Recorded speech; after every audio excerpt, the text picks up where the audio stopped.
kelas 11C, izinkan kami untuk memperkenalkan diri. Nama saya Gavila Jaslin. Saya Elizabeth Mariana. Saya Christina Dinudi Arianto. Saya Angel. Saya Nathan Giano. Saya Gilbert Kavin Emmanuel Oe. Saya Jason Wijaya Cita. Selamat menonton. Terima kasih.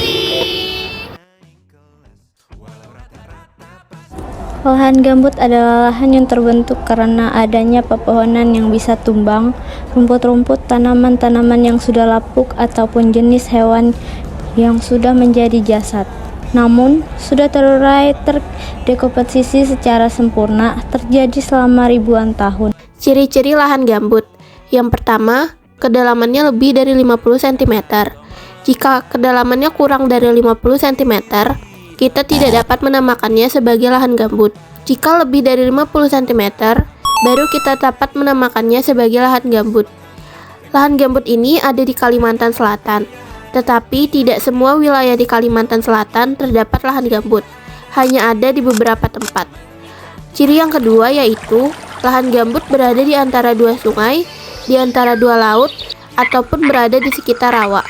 Jika di daerah Kalimantan Selatan, tepatnya di Kota Banjarbaru, terletak di antara dua sungai, yaitu Sungai Martapura yang bermuara di hulu Kota Banjarbaru. Di Kalimantan terdapat 5 KG Mama atau Martapura Maluka. Ada 3 kecamatan yang termasuk 5 KG, yaitu Kelurahan Samsudinur, Kelurahan Guntung Payung, dan Kelurahan Landasan Ulin Utara. Gambut terbagi menjadi 3 bagian. Yang pertama gambut dangkal. Kedalamannya kisaran 50 cm sampai 1 meter.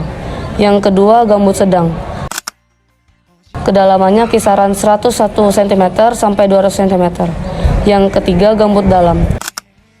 Kedalamannya lebih dari 200 cm sampai 400 cm. Apakah aktivitas manusia memberikan dampak signifikan ke lahan gambut? Jawabannya iya.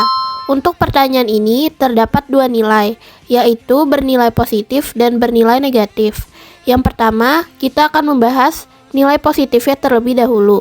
Nilai positifnya adalah adanya lahan gambut, para petani bisa melakukan aktivitas perkebunan atau pertanian.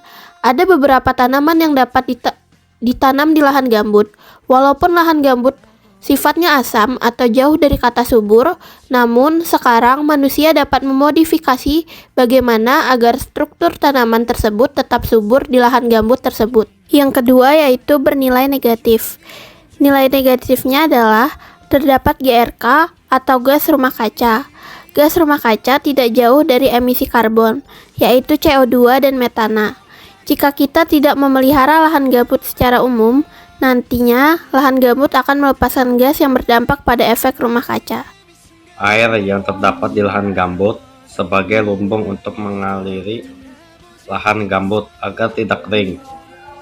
Pada kemarau 2023, mereka melakukan pemadaman menggunakan helikopter. Helikopter turun tiap hari ke lumbung untuk mengambil air dan menyiramnya ke sekitar lahan gambut. Jika berwarna merah, maka tingkat potensi kebakarannya sangat tinggi. Maka masuk poin keempat, yaitu kerusakan di lahan gambut. Kalau warnanya hijau, maka gambutnya aman. Kalau kuning kecoklatan, gambutnya sudah rawan, yang berarti airnya semakin sedikit. Alatnya ini bisa dibuat manual, masing-masing di rumah.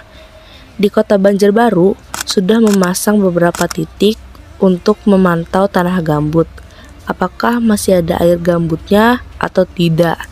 Berdasarkan penelitian, jika bertanda warna kuning, maka kedalamannya di bawah 40 cm atau rawan. Alat subsiden ini digunakan sebagai alat untuk mengukur atau mengetahui apakah lahan gambut tersebut mengalami penurunan. Pesan saya, kita harus menjaga lahan gambut karena lahan gambut itu penting bagi ekosistem. Dan kesan saya sangat bersyukur karena bisa ke lahan gambut dan melihat lahan gambut secara langsung. Pesan saya sangat senang bisa ke lahan gambut karena saya baru mengetahui lahan gambut.